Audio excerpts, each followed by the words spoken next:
ठीक आहे. मग GDP म्हणजे काय तर एक बेसिक कन्सेप्ट आपण काय करू पाहू. ठीक आहे. मग आता जे आहे नॅशनल इन्कम काढत असताना पहिले आपण काय करताय GDP. आता GDP आता 3 शब्द पहिले समजले पाहिजे. पहिला शब्द कोणता आहे ग्रॉस, दुसरा कोणता आहे डोमेस्टिक आणि तिसरा काय प्रॉडक्ट. ठीक आहे. ग्रॉस म्हणजे एकूण. ठीक आहे. याच्यात आपण प्राईस कोणती घेतो एकूण घेतो ग्रॉस.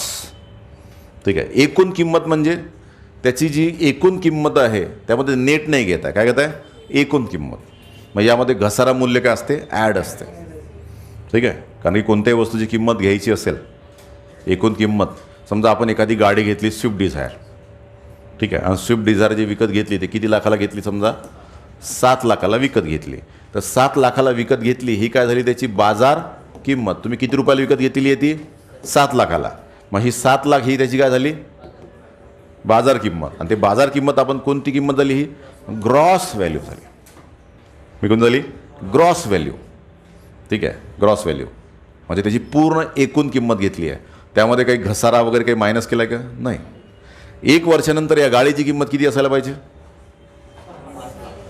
ती यातनं आपण जे आहे घसारा मूल्य काय करतो याचं मायनस करतो. घसारा मूल्य म्हणजे कोणतं डेप्रिसिएशन कॉस्ट काय करतो मायनस करतो. आणि त्यानंतर जे किंमत निघते ती कोणती असते नेट किंमत असते. Net value. ठीक आहे. कारण कोणती आता घसारा मूल्य म्हणजे काय आता समजा हे स्विफ्ट डिझायर आहे. ठीक आहे. स्विफ्ट डिझायर जे आहे 7 लाखाला आहे. घसारा मूल्य कसं काढलं जाते त्याचं एकूण जीवन वर्ष त्याची लाईफ किती वर्ष आहे आणि भागीला की एकूण किंमत भागीला त्याचे एकूण वर्ष त्याची लाईफ किती दिलेली आहे. समजा 7 लाख दिलेली आहे. एकूण किंमत किती आहे 7 लाख भागीला समजा 10 वर्ष त्याची काय दिलेली आहे लाईफ दिलेली आहे. ठीक आहे. 10 वर्ष त्याचं घसारा मूल्य किती होईल मग घसारा मूल्य किती होईल 70,000.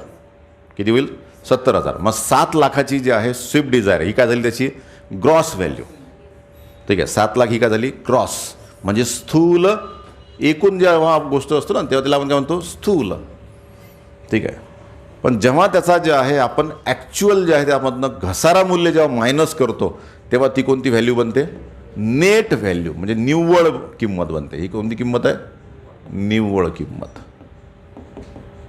ठीक आहे. निव्वळ किंमत. मग आपण GDP कोणत्याला मोजतो ग्रॉसला मोजतो आणि राष्ट्रीय उत्पन्न कशाला मोजतो निव्वळ किंमतीला. ठीक आहे. GDP कशाला मोजतो ग्रॉस आणि जे आहे नॅशनल इन्कम निव्वळ. म्हणून 2 गोष्टी वेगळ्या आहे लक्षात ठेवायच्या. सर्वात शेवटचा टप्पा म्हणजे राष्ट्रीय उत्पन्न आणि सुरुवात कुठून होते GDP पासून. मग हा भाग असतो. मग डेप्रिसिएशन कॉस्ट म्हणजे एक गोष्ट नेहमी लक्षात घ्यायची. असं नाही लक्षात घ्यायचं की 7 लाखाची गाडी घेतली यावर्षी पुढच्या वर्षी विकायला काढली आणि ते 5 लाखाला गेली. मग 2 लाखाचं काय झालं नुकसान. मग घसारा मूल्य 2 लाख झालं असं नाही. त्याच्यात ते बाजार किमतीमध्ये घट म्हणजे घसारा मूल्य नाही. बरं जणांना असं वाटतं की रिसेल व्हॅल्यू त्याला चांगली असते. मग 7 लाखाची गोष्ट 6 लाखाला गेली पुढच्या वर्षी मग 1 लाख रुपये त्याचं काय झालं बाजार किंमत घट झाली. ते घसारा मूल्य नाही. घसारा मूल्य हा कन्सेप्ट जे आहे वेगळा असतो. तो असतो एकूण किंमत भागीला त्याचा एकूण त्याचे लाईफ इयर्स असं असते. मग ती गाडी कोणाची आपण घेताना पाहतो ना डॉक्टरची गाडी आहे का स्टुडंटची गाडी आहे. डॉक्टरची गाडी असेल तर जे आहे हॉस्पिटलला जाईल आणि संध्याकाळी परत येईल. स्टुडंटच्या गाडीचं जे आहे घसारा मूल्य दोघांचं सारखं असेल. ठीक आहे. पण जे आहे घसारा मूल्य डॉक्टरच्या गाडीचं ज्या काय असेल कमी असेल स्टुडंटच्या गाडीचं काय असेल जास्त. कारण की त्याच्या गाडीची लाईफ किती असेल 5च वर्ष टिकेल. 10 वर्षाची गाडी किती वर्ष टिकेल 5 वर्ष. आणि डॉक्टरची गाडी 10 वर्षाची काय होईल 20 वर्ष जाईल. त्यामुळे घसारा मूल्य हा कन्सेप्ट ज्या व्यवस्थित समजून घ्या कारण याच्यावर एक प्रश्न येऊ शकतो. ठीक आहे. मग GDP जेव्हा आपण मोजतो कोणत्याला मोजतो ग्रॉस. दुसरा शब्द कोणता आहे डोमेस्टिक. याला मराठीत आपण काय म्हणतो देशांतर्गत. देशांतर्गत म्हणजे काय देश आता जे आहे देश म्हणजे आपला हा देश ज्या ही त्याची आहे भौगोलिक सीमा. ठीक आहे. भौगोलिक सीमा. तर भौगोलिक सीमा नसतं घेत. अर्थव्यवस्थेमध्ये कोणती सीमा घेतात आर्थिक सीमा. ठीक आहे. आपल्या देशाची आर्थिक सीमा कुठपर्यंत आहे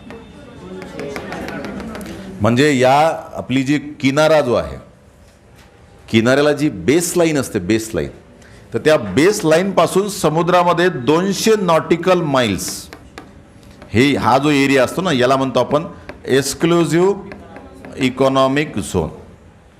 ठीक आहे. मग देशांतर्गत म्हणजे वस्तू व सेवाचं उत्पादन कुठं झालं पाहिजे? देशाच्या आत झालं पाहिजे. मग देशाच्या आत जमिनीवर का समुद्रात? जमिनीवर तर येणारच आहे, जमिनीचा पूर्णच भाग येणार आहे. ठीक आहे. पण समुद्राचा कुठपर्यंत भाग येईल? 200 नॉटिकल माईल्सपर्यंत. म्हणजे जे आहे देशांतर्गत म्हणजे कुठपर्यंत? आर्थिक सीमा. ठीक आहे. आर्थिक सीमा इथं उत्पादन झालं पाहिजे. ठीक आहे. इथं उत्पादन झालं पाहिजे ॲक्च्युअल किंवा त्याची ओरिजिन कुठं असली पाहिजे? देशात असली पाहिजे. ठीक आहे. देशात असली पाहिजे. ठीक आहे. मग आता देशांतर्गत म्हणजे उत्पादन देशाच्या आत झालं पाहिजे, म्हणजे जे आहे आर्थिक सीमेच्या आत हा भाग झाला पाहिजे. ठीक आहे. मग समजा इथं आपला फिशरमन आहे. ठीक आहे. मासेमारी आहे आणि त्यांनी जे आहे 10 किलो फिशचं उत्पादन केलं, इथं 10 किलो फिश पकडली तर आपल्या GDP मध्ये येईल का? येईल. ठीक आहे. 10 किलो फिश पकडले GDP मध्ये येईल. ठीक आहे. मग जे आहे तर इथं देशांतर्गत म्हणजे कोणतं? तर देश शब्द आहे. दुसरा शब्द असतो राष्ट्र. राष्ट्राला सीमा नसतात, देशाला सीमा असतात. ठीक आहे. कंट्री वर्सेस नेशन आपण भारतीय संविधानात सरनामाचा जो कन्सेप्ट पाहिला होता तेव्हा आपण डिस्कस केलं होतं. एकता वर्सेस एकात्मता. एकात्मता हा कन्सेप्ट कसा आहे? राष्ट्रवाला कन्सेप्ट आहे. मग या देशाचा जगाशी जो ट्रान्झॅक्शन होते ते नाही घेतलं आपण. देशाच्या आत उत्पादन. ठीक आहे. मग आता हे उत्पादन कशाचं? तर प्रोडक्ट. तर प्रोडक्टमध्ये काय येते? वस्तू व सेवा. वस्तू व सेवा. मग वस्तू सर्वच प्रकारच्या आल्या. उपभोगी वस्तू. वस्तू 2 प्रकारच्या असेल. कोणत्या? उपभोगी वस्तू, खावावर भूल जाओ. आणि दुसऱ्या कोणत्या वस्तू असेल? भांडवली वस्तू. ठीक आहे. उपभोगी वस्तू म्हणजे त्याचा उपभोग केल्यानंतर जे आहे फर्दर प्रोडक्शनमध्ये त्याचा कोणताही वापर होत नाही, तर त्याला म्हणतो आपण उपभोगी वस्तू. ब्रेड घेतले, खाल्ले, संपले, त्याचा भविष्यात कुठला काही वापर आहे का? नाही.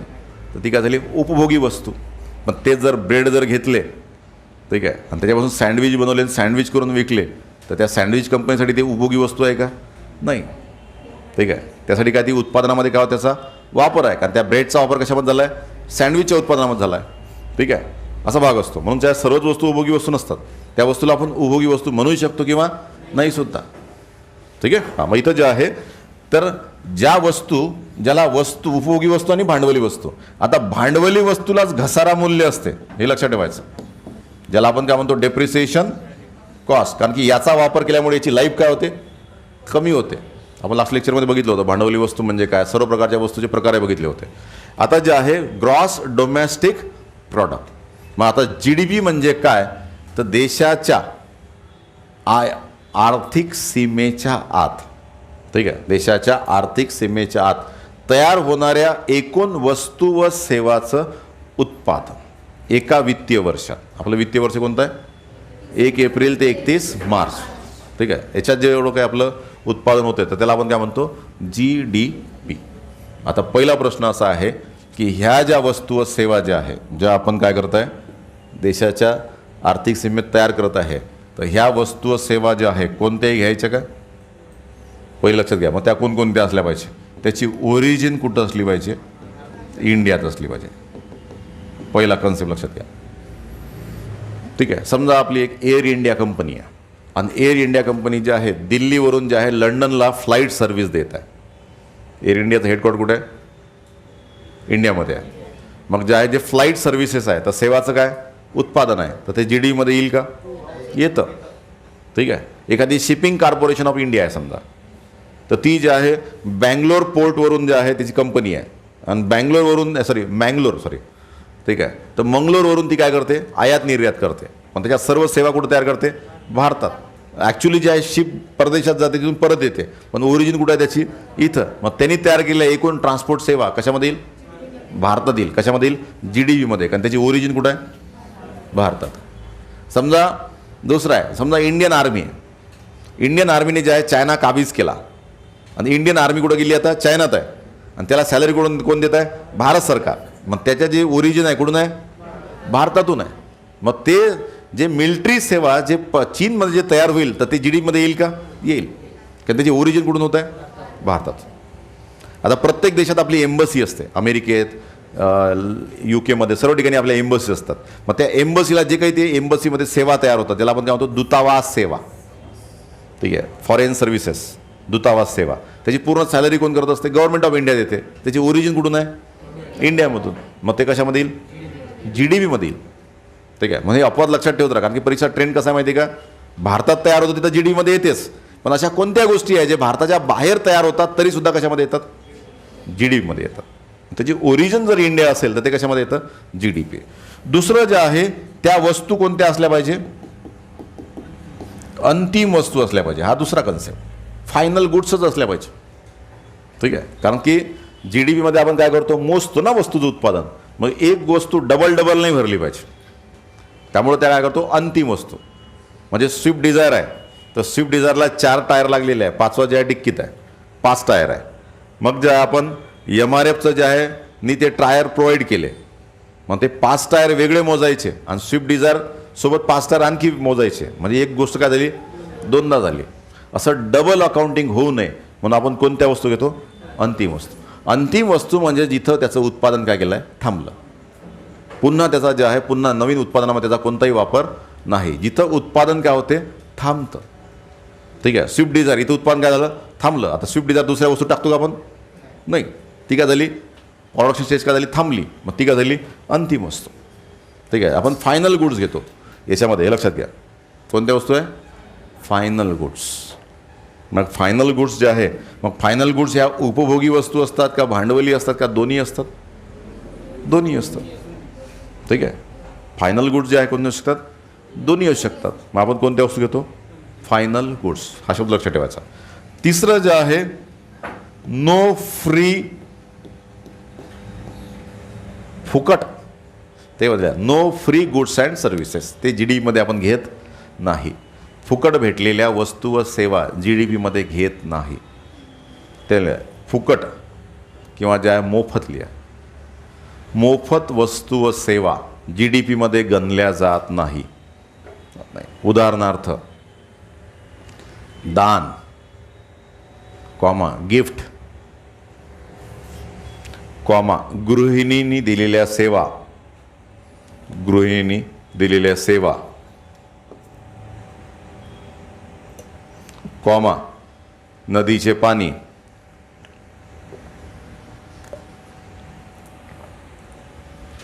नदीचे पाणी. ठीक आहे. कॉमा हवा. ठीक आहे. हवा. ठीक आहे. कॉमा मित्राला केलेली मदत. त्यांनी विचारलं कारण ते GDP वगैरे काय असतं सांग बरं. 2 मिनिटात क्लिअर. ठीक आहे. हां.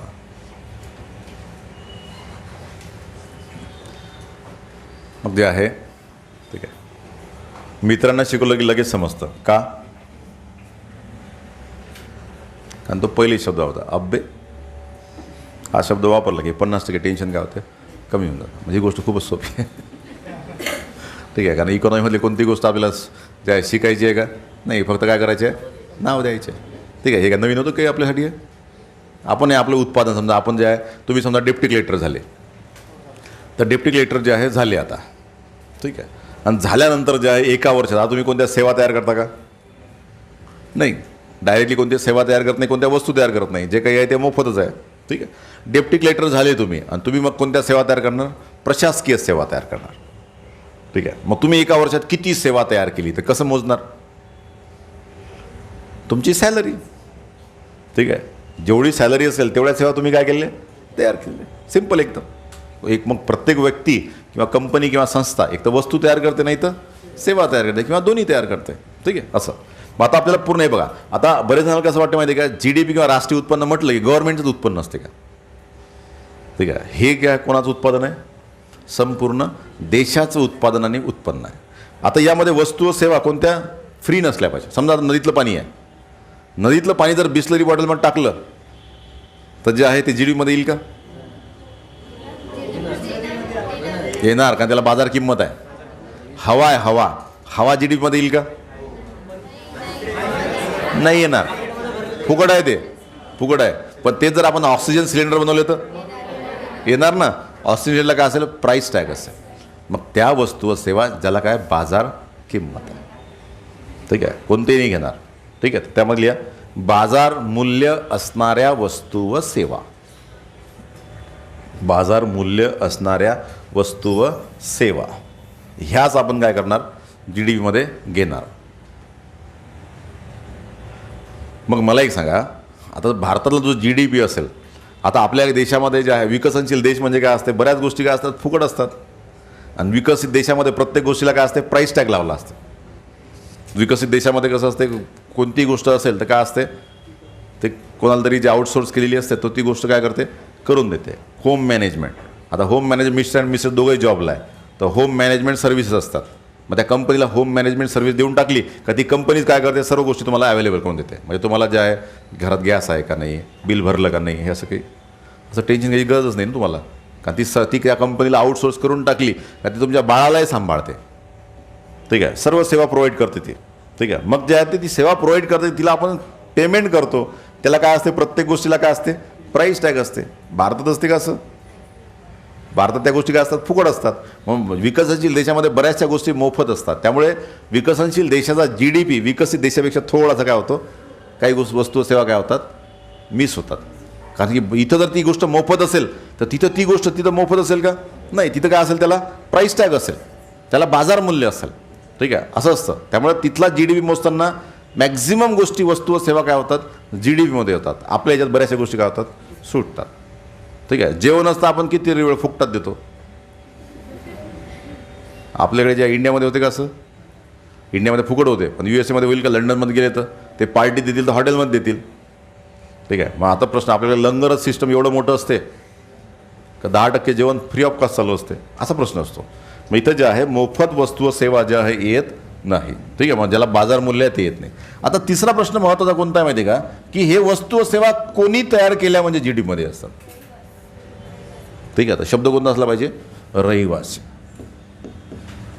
ठीक आहे, रहिवासी, रेसिडेंट्स ऑफ इंडिया.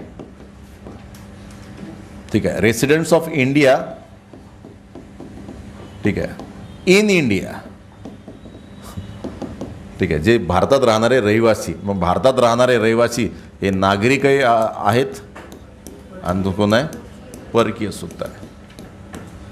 ठीक आहे, परकीय सुद्धा आहे. म्हणजे फॉरेन डायरेक्ट इन्व्हेस्टमेंट असेल, FDI, एखादी होंडा कंपनी आहे, होंडा कंपनी भारतात जे आहे तर होंडाच्या गाड्या 1000 गाड्या तयार केल्या तर ते 1000 गाड्या ज्या आहे आपल्या जी डी पीमध्ये येईल. ठीक आहे, समजा टाटा आहे, टाटा, आणि टाटाने जे आहे तर एक 5000 नवीन 4 व्हीलर तयार केल्या. किती तयार केल्या, 5000. पण टाटाचा तो प्लॅन्ट जे आहे समजा लंडनमध्ये आहे. कुठे आहे, लंडनमध्ये. मग ते 5000 गाड्या जे तयार केल्या लंडनमध्ये, तर ते आपल्या जी डी पीमध्ये येईल का, नाही येणार. कारण ते आपल्या देशात तयार झाले का, नाही. लागल्याचं आपल्या टाटा ओरिजिन कुठं आहे, इथं आहे, पण त्याची जी आहे दुसरी कंपनी कुठे स्थापन केली आहे, लंडन. त्याचं प्रोडक्शन कुठं झालं आहे, देशाच्या बाहेर. ते येणार नाही, त्याचा ना आपला काही संबंध नाही येणार. तो कोणाच्या जी डी पीमध्ये येईल, लंडनच्या. ठीक आहे, लंडनच्या. त्यामुळे जे आहे नागरिक असो का परकीय असो, की तो भारताचे फक्त काय असले पाहिजे, रहिवासी असले पाहिजे. समजा भारताचा नागरिक आहे, समजा सॉफ्टवेअर इंजिनियर आहे, सॉफ्टवेअर इंजिनियर आहे, प्रॉपर बिलकुल जे आहे महाराष्ट्रीयन आहे, भारताचा नागरिक आहे, आणि त्यांनी जे आहे सॉफ्टवेअर सर्व्हिसेससाठी तो कुठं गेला, न्यूयॉर्कला गेला. आणि न्यूयॉर्कला जे आहे 3 वर्ष तिथं काय केल्या, सॉफ्टवेअर सर्व्हिसेस तयार केल्या. ते जे काही काम कराल तर त्यांनी सेवा दिल्या ना. मग त्या सेवा ज्या आहे जी डी पीमध्ये येईल का, नाही येणार. त्या जी डी पीमध्ये येणार नाही. तो कोणाच्या जी डी पीमध्ये येईल, USAच्या जी डी पीमध्ये येईल. ते कोणाच्या जी डी पीमध्ये येईल, USAच्या. मग जी डी पीमध्ये वस्तू व सेवा कोणी तयार केल्या पाहिजे, रहिवाशा. ठीक आहे, रहिवाशाने. त्याला काय असलं पाहिजे, बाजार मूल्य असलं पाहिजे. ठीक आहे, बाजार मूल्य असलं पाहिजे. आणि सर्वात महत्त्वाचं जे आहे तर ते कधी तयार झाल्या पाहिजे, एका वित्तीय वर्षात तयार झालं पाहिजे. ठीक आहे, एका वित्तीय वर्षात. समजा यावर्षी तयार झालं आणि पुढच्या वर्षी विकलं, यावर्षी ओल्ड आहे तर पुढच्या यावर्षी न्यू आहे ती गोष्ट आणि पुढच्या वर्षी जी आहे ओल्ड झाली. ठीक आहे, तर यावर्षी समजा मोजली तर पुढच्या वर्षी मोजणार का, नाही. पुढच्या वर्षी नाही मोजणार. एकदा काउंटिंग झालं का डबल नाही झालं पाहिजे. म्हणून एका वित्तीय वर्षात तयार होणाऱ्या वस्तू व सेवा. ठीक आहे, समजा 100 क्विंटल गव्हाचं उत्पादन झालं यावर्षी, तो 100 क्विंटल गहू कशामध्ये घेईल, यावर्षीच्या जी डी पीमध्ये. त्यातला 50 क्विंटल शिल्लक राहिला, खाल्लाच नाही, तसंच राहिला, आणि पुढच्या वर्षी विकला, पुढच्या वर्षी GDPमध्ये येईल का? नाही. ठीक आहे. म्हणून जे आहे काळजी घेतली जाते की त्या वस्तू पुन्हा पुन्हा येऊ नये, म्हणून जे आहे एकदा का ती वस्तू ओल्ड झाली तर पुन्हा नव्याने मोजली जात नाही. म्हणजे स्विफ्ट डिझायर यावर्षी तयार झाली आणि एक स्विफ्ट डिझायर आपण यावर्षी GDPमध्ये घेतली, तर ती स्विफ्ट डिझायर पुढच्या वर्षी तुम्ही तुमच्या मित्राला विकली, ठीक आहे, तुमच्या मित्राला विकली, तर पुढच्या वर्षी GDPमध्ये स्विफ्ट डिझायर येईल का? त्यामुळे जे आहे मोजताना कोणत्या वस्तू घेतल्या जातात?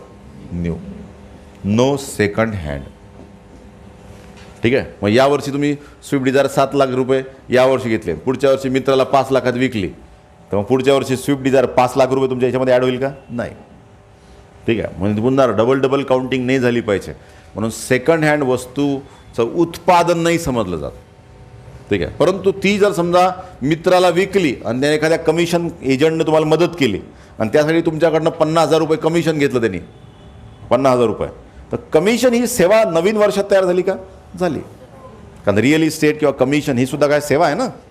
ठीक आहे. तर हे सेवा मात्र GDPमध्ये पुढच्या वर्षीच्या येईल, पण नवीन स्विफ्ट डिझायरचं उत्पादन म्हणून समजलं जाणार नाही. म्हणून सेकंड हँड वस्तू जी आहे पुन्हा नव्याने प्रोडक्शन म्हणून समजली जाईल का?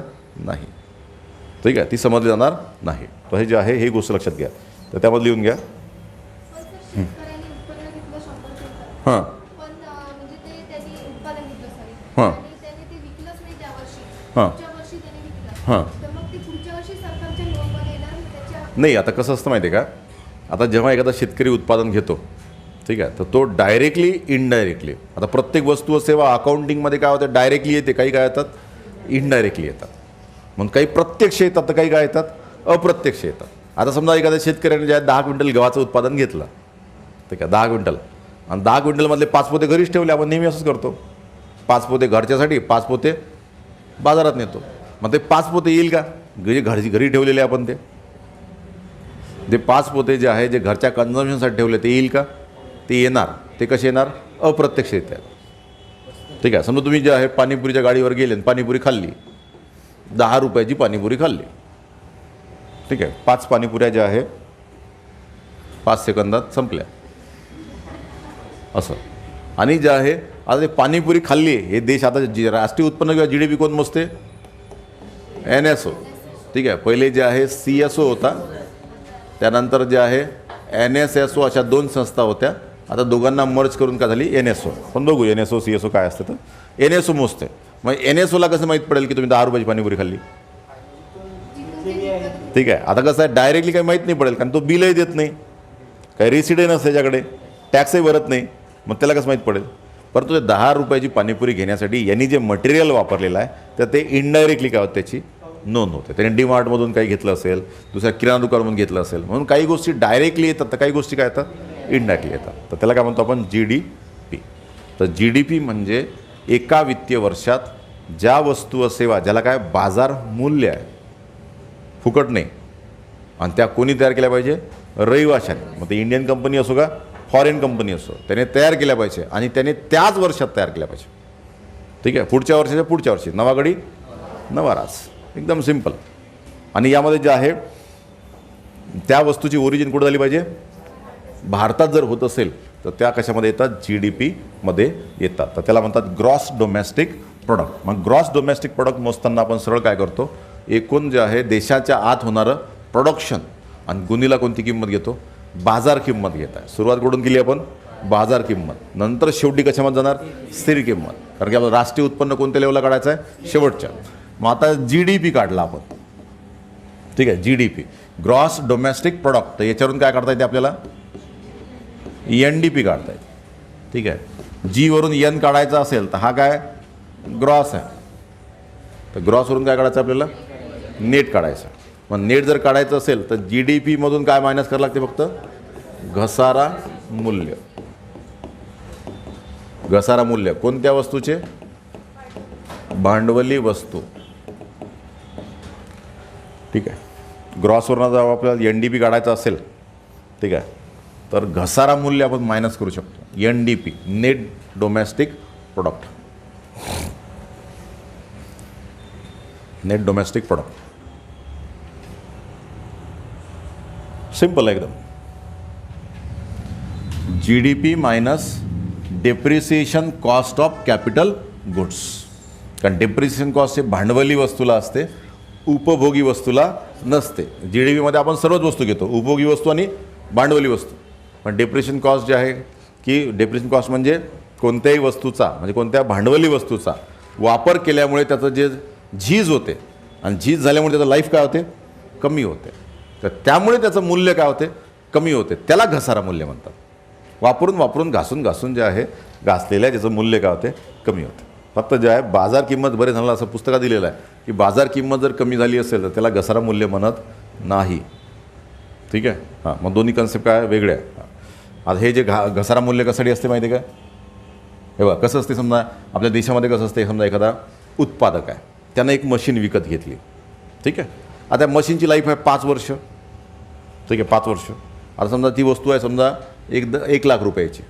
मग 5 वर्ष जर घसारा मूल्य असेल, त्याची लाईफ असेल, तर प्रत्येक वर्षी घसारा मूल्य किती याचं 20. ठीक आहे. आता या उत्पादकाने ती मशीन 5 वर्षानंतर लगेच दुसरी मशीन काय घेतली पाहिजे, विकत घेतली पाहिजे ना. नाही देशात प्रोडक्शन त्यावेळी थांबून जाईल. एक मशीन वापरत आहे आपण तर दुसऱ्या मशीनची अरेंजमेंट त्याच दिवशी करायची असते. म्हणजे एक मशीन जर विकत घेतली तर लगेच त्याच क्षणी दुसरे प्लॅन कोणता असला पाहिजे, 5 वर्षांची ही वस्तू आपल्याला विकत घ्यायची आहे तर त्याचं सेविंग आजपासून काय झालं पाहिजे, सुरू झालं पाहिजे.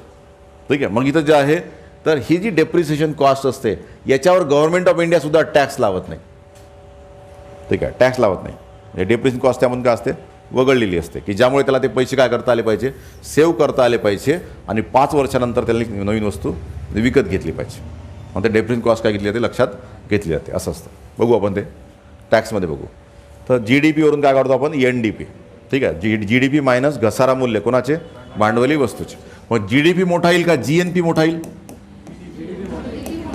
कोणता येईल, GDP. कोणता मोठा येईल, GDP. ठीक आहे. कारण कसं एखादा एक सरळ स्टेटमेंट येऊ शकतं ना.